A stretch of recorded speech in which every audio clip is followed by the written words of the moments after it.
सभी स्टूडेंट को मेरी तरफ से प्यार भरा और दिल से नमस्कार। और मैं लेके आ चुका हूं आपके सामने टॉप और बेहतर क्वेश्चन। एक बार इस क्लास को लाइक शेयर और कमेंट करेंगे मेरे दोस्त, कितने क्वेश्चन आपके सही होते हैं आज की इस क्लास के अंतर्गत।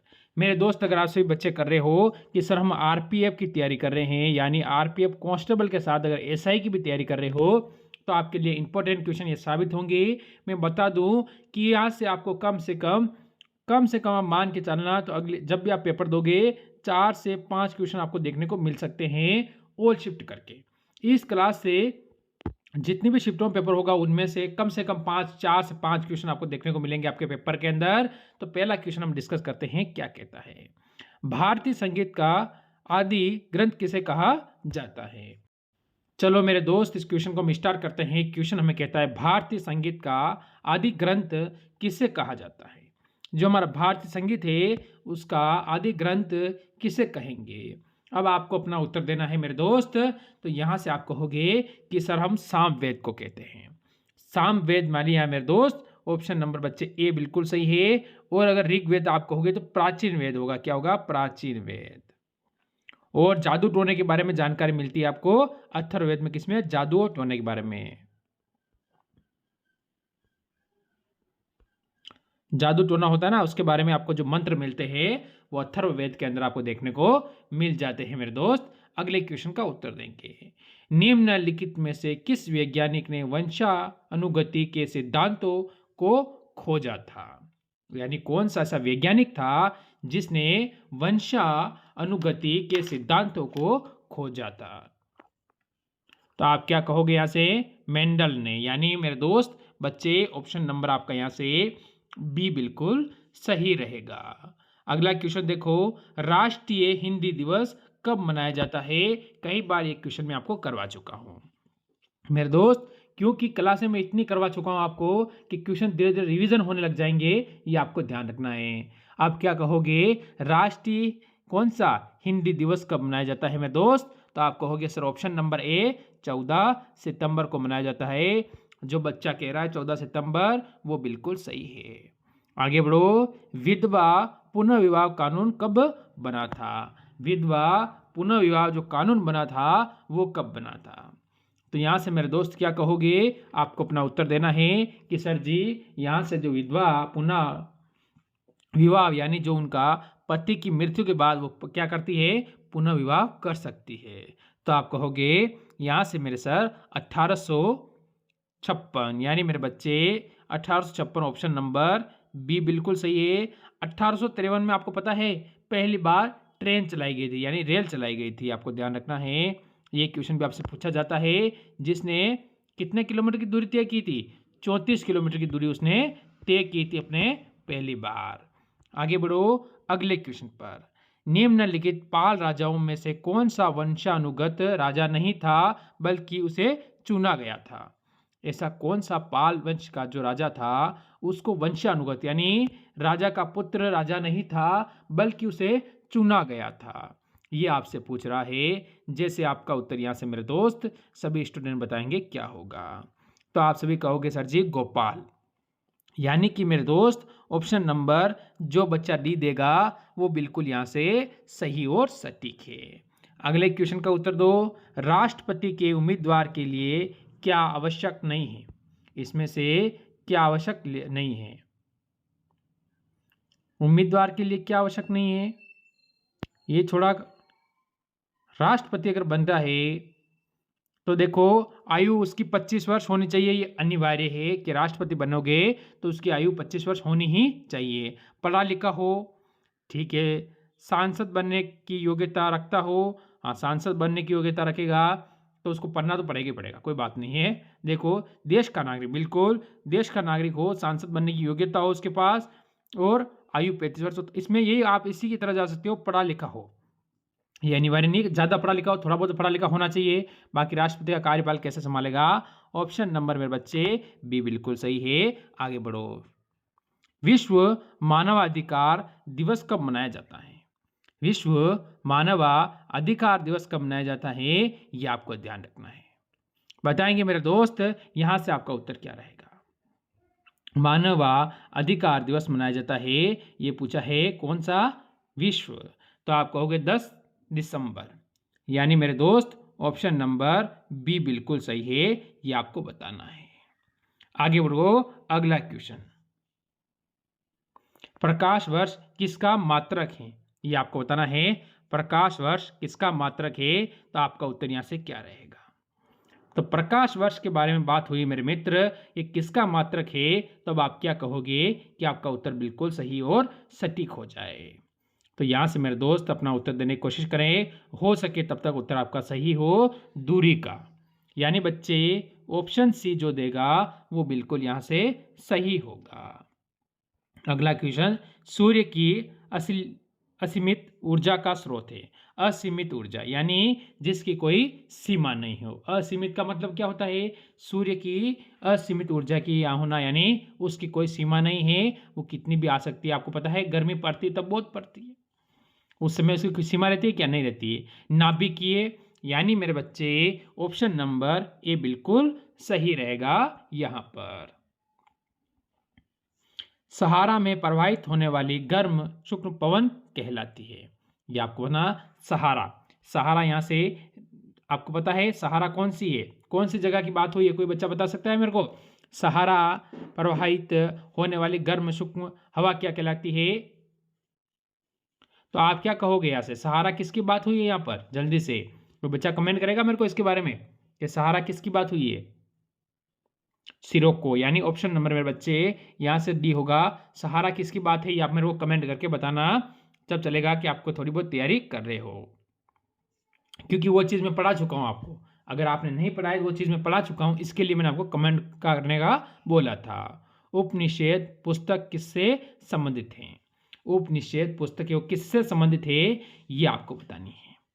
तो किससे है, तो यहां से मेरे दोस्त यहां से आपका उत्तर क्या रहेगा, और सही और सटीक उत्तर देना आपकी पहली जिम्मेदारी बन जाती है। तो मेरे दोस्त सभी कहेंगे सर जी दर्शन शास्त्र, ऑप्शन नंबर यहां से सर डी बिल्कुल सही है। अगला क्वेश्चन कह रहा है सत्यार्थ प्रकाश किसकी रचना है। सत्यार्थ प्रकाश किसकी रचना है मेरे दोस्त, तो यहां से आप क्या कहोगे, जल्दी बताएंगे मेरे मित्र। यहां से मेरे दोस्त जैसे कि स्वामी दयानंद सरस्वती, यानी कि सत्यार्थ जो प्रकाश किसकी रचना है, तो स्वामी दयानंद सरस्वती मेरे बच्चे, ऑप्शन नंबर बी बिल्कुल सही है। आगे बढ़ जाओ, चेचक होने का कारण, चेचक रोग होता है उसका कारण क्या है ये बताओ। ये एक वायरस है, आप सभी को पता है, इसका कारण क्या है मेरे दोस्त, कोई बच्चा इसका उत्तर देगा कि सर जी इसका ये कारण है चेचक रोग, इस कारण से मनुष्य को हो जाता है। जल्दी से सोचे और बताने की कोशिश करें, तभी मजा आएगा। कुछ आप भी दो कुछ मैं भी बताऊंगा, तब लगेगा कि हम तैयारी सिलेक्शन की कर रहे हैं, वो लाजवाब तैयारी हो रही है और सिलेक्शन वाली तैयारी हो रही है। क्लास का टाइम तो पता है, रोजाना शाम 5 बजे आपको एक क्लास मिलती है, मात्र 15 मिनट देकर जीके वाला पूरा पोर्शन क्लियर कर लेना है। बताओ उत्तर क्या होगा, तो वेरियोला वायरस, ऑप्शन नंबर मेरे बच्चे सी बिल्कुल सही है। आगे बढ़ जाओ, अगला क्वेश्चन। 1798 में भारत का गवर्नर जनरल कौन बनकर आया था। 1798 की बात चल रही है, उस समय भारत का गवर्नर जनरल कौन बनकर भारत आया था, ये चीज आपसे पूछी है इस क्वेश्चन में। बताएंगे मेरे दोस्त, अब यहां से आपका उत्तर क्या रहेगा मेरे बच्चे। तो हम यहां से कह सकते हैं लॉर्ड कौन होगा, आगे बता दो यहां से, वेलंजली, यानी मेरे दोस्त जो बच्चा ऑप्शन ए देगा वो यहां से बिल्कुल सही और सटीक हो जाएगा। आगे बढ़ो, मेघदूत किसकी रचना है, मेघदूत है वो किसकी रचना है ये आपको बतानी है। बताओ मेरे दोस्त मेघदूत किसकी रचना है, तो क्या होगा आप सभी का उत्तर जो बिल्कुल सही है, बता देंगे सारे मित्र, क्योंकि मेघदूत कई बार पूछी गई एग्जाम कंपटीशन एग्जामों में, ये अभी एसएससी जीडी में भी क्वेश्चन पूछा गया था, जीडी के अंदर एक क्वेश्चन पूछा गया था, आपको ध्यान रखना है। आप कहोगे sir Kalidas, option number A बिल्कुल सही है। आगे बढ़ो, अगला क्वेश्चन देखो, अंधों के पढ़ने के लिए, जो अंधे इंसान होते हैं उनको पढ़ने की जरूरत पड़ती है, उनके लिए लेखन पद्धति का आविष्कार किसने किया था। ये आपको पता है कि क्या करते हैं, अंधे लोग पढ़ते हैं, वो अपने हाथों से छूकर देखते हैं कि ये चीज क्या है, उनको पता चलता है। तो आप क्या कहोगे? अंधों को पढ़ने के लिए आपसे पूछ रहा है, तो आपका उत्तर क्या रहेगा? जल्दी बताएंगे मेरे सारे दोस्त, और हो सके तब तक सही बताना। लुई ब्रेल, यानी मेरे दोस्त बच्चे ऑप्शन नंबर यहां से सी बिल्कुल सही है। आगे बढ़ जाओ। किस प्रकार विद्युत सेल बदलता है, ये बताना है। किस प्रकार विद्युत सेल क्या होता है? बदलता है। ये आपका उत्तर यहां से क्या रहेगा? कोई बच्चा बता सकता है कि विद्युत सेल कैसे किस प्रकार बदलता है? तो वो क्या करता है? प्रकाश ऊर्जा को विद्युत ऊर्जा में, यानी मेरे दोस्त बच्चा ऑप्शन नंबर ए बिल्कुल यहां पर सही रहेगा। अगला क्वेश्चन देखो और इसका उत्तर दो। शांत पेटी किस रेखा के दोनों ओर पाई जाती है? शांत पेटी यानी कौन सी रेखा है उनके दोनों ओर पाई जाती है? जैसे आपको पता है कर्क रेखा है, वो भारत के 8 राज्यों से होकर निकलती है। ये तो पता है कि 8 राज्यों से होकर निकलती है, और ये भारत के बीच से होकर निकलती है। भारत के बीच से होकर निकलती है ना, निकलती है। इसी प्रकार ये पूछ रहा है शांत पेटी किस रेखा के दोनों तरफ पाई जाती है? जैसे कि कर्क रेखा के दोनों तरफ भारत है, उसी प्रकार आप कहोगे कि मेरे दोस्त भूमध्य रेखा, ऑप्शन नंबर बी बिल्कुल सही है। अगला क्वेश्चन देखो, भूकंप की प्रबलता मापी जाती है। भूकंप होता है, उसकी प्रबलता होती है, वो किस चीज से मापी जाती है, ये आपको बताना है।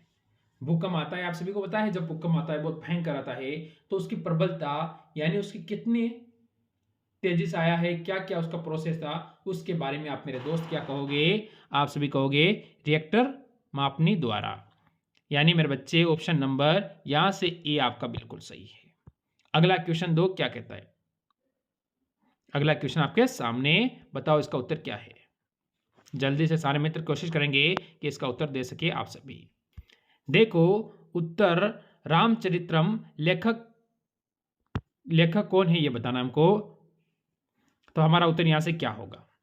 यहां से बताएंगे मेरे दोस्त। यहां से आप सभी का उत्तर क्या रहेगा मेरे दोस्त? यहां से कहोगे भवभूति। भवभूति यानी मेरे बच्चे ऑप्शन नंबर यहां से डी बिल्कुल सही है। अगला क्वेश्चन आपके सामने, बताओ इसका उत्तर क्या है? निम्नलिखित 4 वेदों में से किस एक को जादुई माया और वशीकरण का वर्ण है? मैंने अभी कहा था, अभी मैंने एक क्वेश्चन क्लियर कराया था, शायद आपको कराया या फिर एसएससी एमटीएस वालों को करवाया था मैंने, कि जिस वेद में जादू टोने के बारे में बात हुई है। आप कहोगे सर जी ऑप्शन नंबर सी अथर्ववेद में क्या होता है? जादू टोने के बारे में या वशीकरण, किसको वश में करना है, उसकी जानकारी मिलती है। आगे बढ़ो। देखो लीलावती पुस्तक संबंधित है। लीलावती पुस्तक किससे संबंधित है ये आपको बताना है। तो आपका क्या होगा? अर्थशास्त्र है, वनस्पति है, गणित है और विज्ञान है। अब यहाँ पर लीलावती पुस्तक पूछा, एक लीलावती ग्रंथ भी है जिसमें से आप पशु पक्षियों से सबसे बात करने का या उनकी लैंग्वेज भी समझ सकते हो। ऐसा एक ग्रंथ है, या तो आप उससे ज्ञानी बन सकते हो या आप उससे पागल हो सकते हो। इसीलिए उस ग्रंथ पर भारत सरकार ने बैन लगा रखा है। तो आप कहोगे यहाँ लीलावती पुस्तक का कहा है, तो गणित होगी मेरे मित्र, ऑप्शन नंबर सी। अगला क्वेश्चन देखो क्या कहता है। पोषकों का वायुमंडल में जिन कुछ सूक्ष्म जीवों की सहायता से पुनः चक्रण होता है उन्हें क्या कहते हैं? पुनः चक्रण यानी कोई चीज खत्म होती है और वापस पैदा हो जाती है, उसे कहते हैं पुनः चक्रण। तो उसको हमारे बारे में बताया गया है कि यहां से हमारा उत्तर क्या रहेगा मेरे दोस्त? सभी बच्चे बताएंगे अपघटक कहते हैं उसे, अपघटक। यानी बच्चे ऑप्शन ए बिल्कुल सही है। बताओ इसका उत्तर क्या है? ऑटो हॉल किस आविष्कार से संबंधित है? ये बताओ मेरे दोस्त, ऑटो हॉल किस आविष्कार से संबंधित है? तो यहां से क्या होगा? नाभिकीय विखंडन। यानी मेरे बच्चे जो ऑप्शन यहां से सी देगा वो बिल्कुल सही है।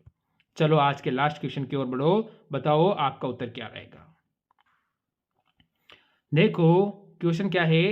अंग्रेजों ने फूट डालो और शासन करो की नीति कब अपनाई थी?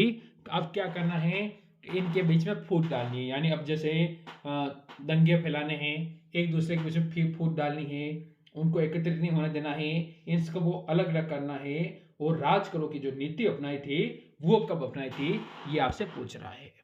तो मेरे दोस्त कहोगे 1858 के में बाद, यानी 1858 ईस्वी के बाद में ये अपनाई गई थी।